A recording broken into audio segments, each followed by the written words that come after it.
Oke, assalamualaikum warahmatullahi wabarakatuh. Selamat siang semuanya.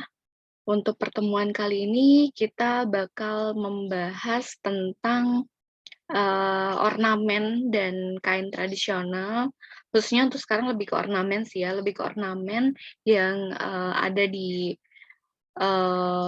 dunia malah justru gitu. Jadi nanti diakhiri dengan ada pembahasan tentang tugas juga, mungkin teman-teman udah ngecek nih di LMS ya.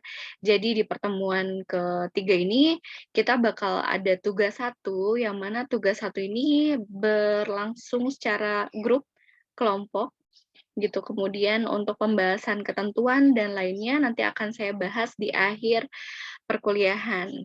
Gitu. Nah, perkuliahan kali ini kita akan berjalan secara asinkronus, yang mana diharapkan kalian bisa mengikuti perkuliahan dengan baik dan fokus, walaupun secara tatap muka tidak langsung atau secara asinkronus, gitu ya, gitu. Oke, untuk semuanya mungkin akan saya langsung aja ke pembahasan materi kita minggu ini.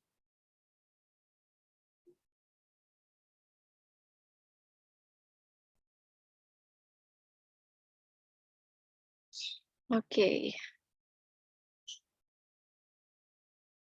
sip.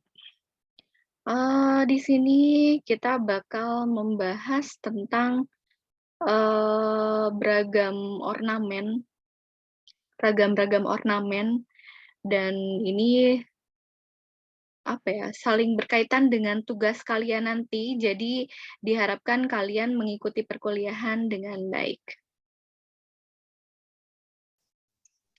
Oke, materi ketiga kita kali ini kita bakal ngebahas 2 poin nih, kita bakal ngebahas tentang sekilas sejarah ornamen dunia, kemudian juga jenis dan karakter ornamen di dunia itu sendiri, gitu.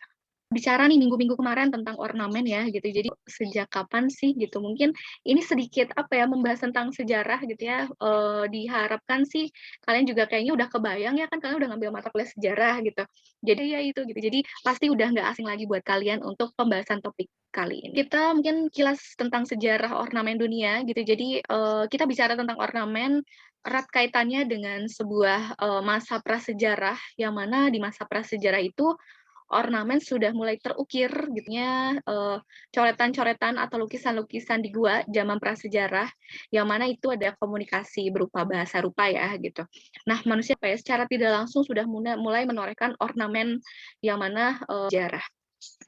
Nah, kemudian akhirnya akan adanya perkembangan teknologi dia untuk memproduksi seni dekorasi, hingga saat ini ya gitu. Jadi karena adanya sih perkembangan teknologi sejarah ornamen sendiri gitu ya. Jadi, kita bahas ornamen nih. Ornamen tuh adalah, apa ya, sebuah, objek yang mana objek tersebut tuh pernah di dunia gitu yang berlangsung gitu dari juga ada, ini ya, ada nostalgia lagi gitu ya zaman perkuliahan, kurang lebih ternyata ada sangkut pautnya gitu, karena memang di zaman prasejarah itu sudah mulai muncul ternyata si ornamen-ornamen ini tuh gitu ya. Jadi hal yang membuat ornamen terus berkembang pada awal, berhubungan dengan, informasi tentang agama dan ketuhanan gitu, kemudian pribadi dan seniman pada masa itu, kemudian lukisan-lukisan yang mengisyaratkan mereka atau kegiatan mereka di masa itu gitu ya.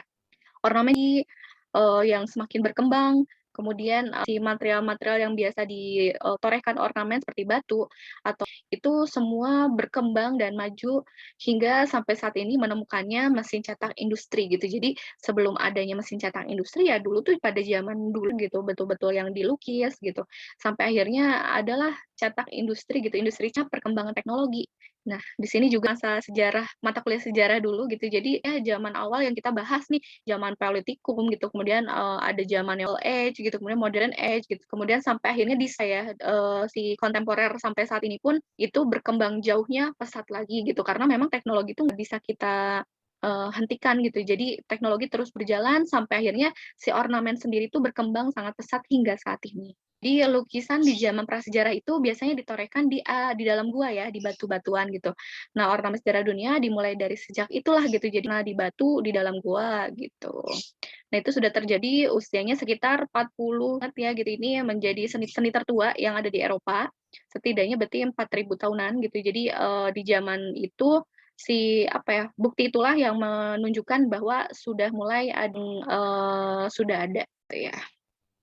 Nah, kita bicara juga tentang seni primitif nih ya. Jadi seni primitif, dapat dilihat dari berbagai hasil kerajinan manusia pada masa primitif, yaitu motif kain, kemudian ukiran pada kayu, kemudian hiasan pada itu biasanya tidak terlepas dari unsur-unsur geometris, kemudian kayak bentuk-bentuk manusia atau bentuk-bentuk nah biasanya mereka, apa ya, untuk menghasilkan satu karya tuh mereka kayak terus dilatih terus gitu dan itu bukan yang kayak sekarang ya, tinggal diulang, tinggal di-copy tuh.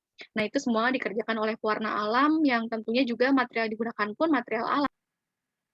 Nah, masih dengan, karya jadi di piramid itu ada sebuah ukiran yang mana kalian ingat lagi nggak zaman mata kuliah sejarah nih ada nyebutin, apa ya, manusia-manusia di daerah Guatemala yang mana di daerah sana benar-benar mencerminkan nih gitu. Jadi ada satu suku yang mana disebutnya sebagai suku Mayan gitu.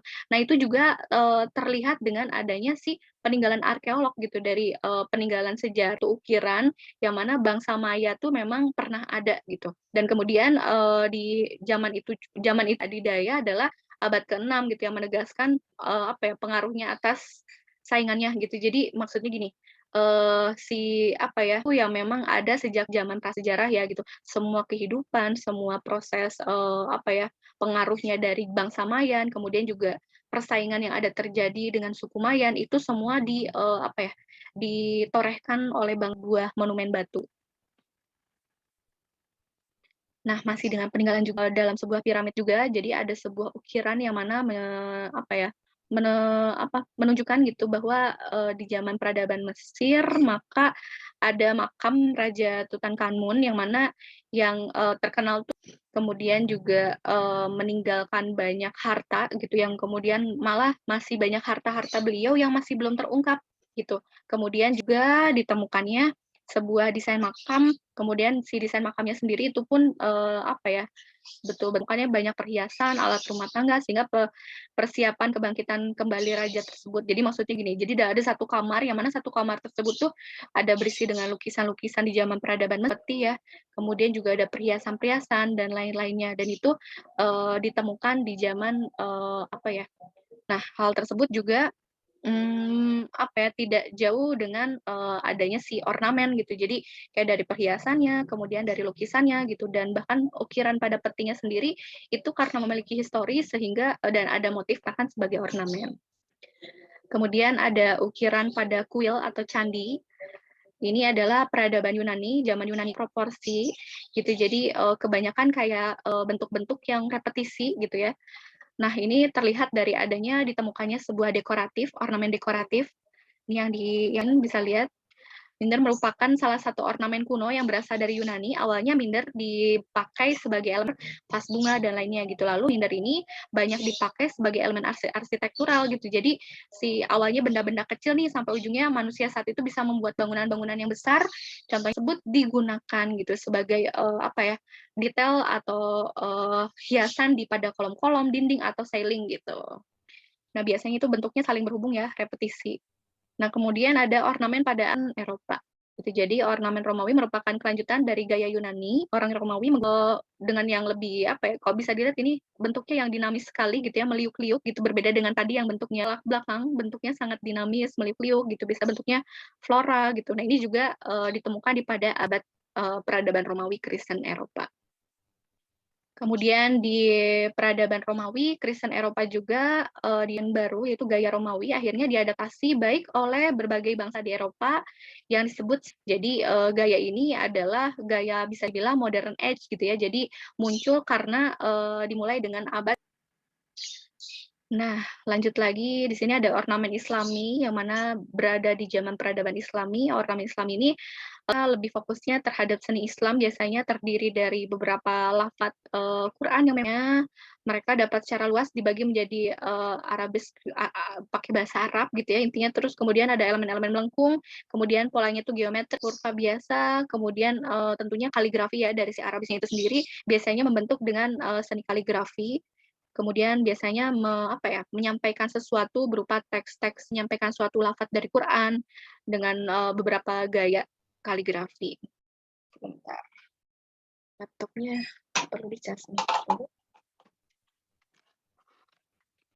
Ornamen dunia tuh sebetulnya nggak cukup gitu buat perlu kalian ingat lagi tadi saya bilang, jadi ini tuh udah terselip, dari pembahasan mata kuliah sejarah kalian dulu, kemudian mungkin ya, gitu. Jadi intinya, kita hanya membahas sekilas tadi kurang lebihnya gitu, dan dapat disimpulkan seperti ini gitu ya. Jadi ada ornamen primitif, kemudian ada ornamen Yunani, ada ornamen Romawi, Cina tadi, dan dilanjutkan pada kontemporer dan masa prasejarah sampai sejarah tuh ya memang bentar.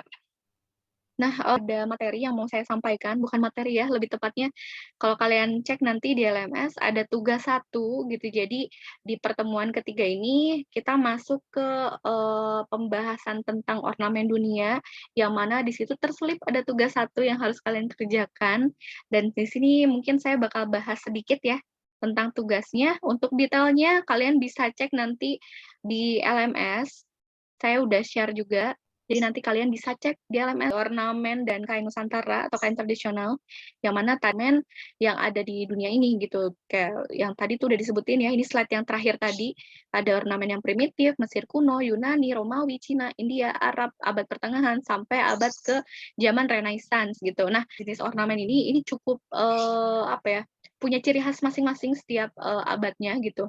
Nah, di sini, ada dengan materi yang tadi sudah disampaikan, beserta juga, masa waktu sejarahnya yang sedikit diingatkan lagi sama contoh-contoh dari si ornamen itu sendiri. Jadi kalian bakal masuk ke tugas 1 yang mana di sini karena kalian bergabungan dari 2 kelas ya, jadi kalian, kelompok yang, antara kelas 02 atau 02B silahkan. Tapi intinya jadi satu kelompok itu terdiri dari 4 sampai 5 orang. Kalau saya hitung-hitung di sini jumlah kalian 43 orang. Berarti kurang lebihnya ada berapa ya? 7 kelompok ya, ada 2 kelompok yang 4 orang, kurang lebih kayak gitu. Jadi totalnya ada 9 kelompok, kalian harus milih topik satu kelompok satu topik, itu yang jadi bahasan kalian dalam satu kelompok. Kalian harus cari data tentang si masa tersebut atau ornamen di masa tersebut, kalian cari tahu, minimalnya bentuknya kalian harus tahu, cari visualnya. Kemudian juga paparkan jenis-jenisnya, kemudian yang jelasnya dan karakteristik. Nah, jangan lupa juga kalian sertakan sumber yang kalian dapat itu dari mana. Cantumin di bagian bawah atau mungkin ada masukin sumber dari mana kalian dapat data tersebut gitu untuk menghindari adanya plagiat ya. Nah, untuk tugas tersebut kalian buat dan dikumpulkan di LMS. Saya kasih batas waktunya, maksimal jadi, kan kalian kelasnya hari Kamis ya, hari Kamis, jadi saya tunggu hari Rabunya jam 23.59 ya, malamnya, malam hari gitu. Jadi mentok di jam 23.59 itu adalah batas akhir pengumpulan dan hari Kamisnya nanti kalian akan presentasi ini. Gitu semuanya. Kalau misalkan kiranya ada yang mau kalian tanyakan, silahkan kalian tanyakan saja di grup. Berhubung kita grupnya adalah grup gabung sama motif tekstil ya. Jadi kalau misalkan kalian ada yang mau tanya tentang mata kuliah ornamen, kasih judul aja di atasnya misalkan ornamen gitu kan atau mau tanya tentang ornamen gitu. Silakan kalian ajukan tanya di grup. Jadi nanti supaya teman-teman yang mau tahu informasinya sama, terus pengen nanya juga tapi malu, biar tahu informasinya juga. Sekali lagi saya ingatkan untuk pembagian kelompok saya bebaskan sama kalian, asalkan satu kelompok itu satu tema, jadi tidak akan mungkin ada satu kelompok yang punya bahasan yang sama, supaya nanti kita sama-sama terbuka informasi tentang ornamen yang ada di dunia. Gitu semuanya ya. Oke, mungkin, sekian perkuliahan minggu ketiga kita kali ini. Selamat melanjutkan kegiatan, selamat membentuk kelompok. Saya nggak akan minta, datanya, tapi karena memang kalian gabungan 2 kelas ya, jadi, saya minta nanti hasilnya aja, PPT-nya dikumpulkan H-1. Jadi ingat hari Rabu jam 23.59 adalah batas terakhir pengumpulan PPT-nya di LMS. Gitu semuanya, oke. Selamat siang. Assalamualaikum warahmatullahi wabarakatuh.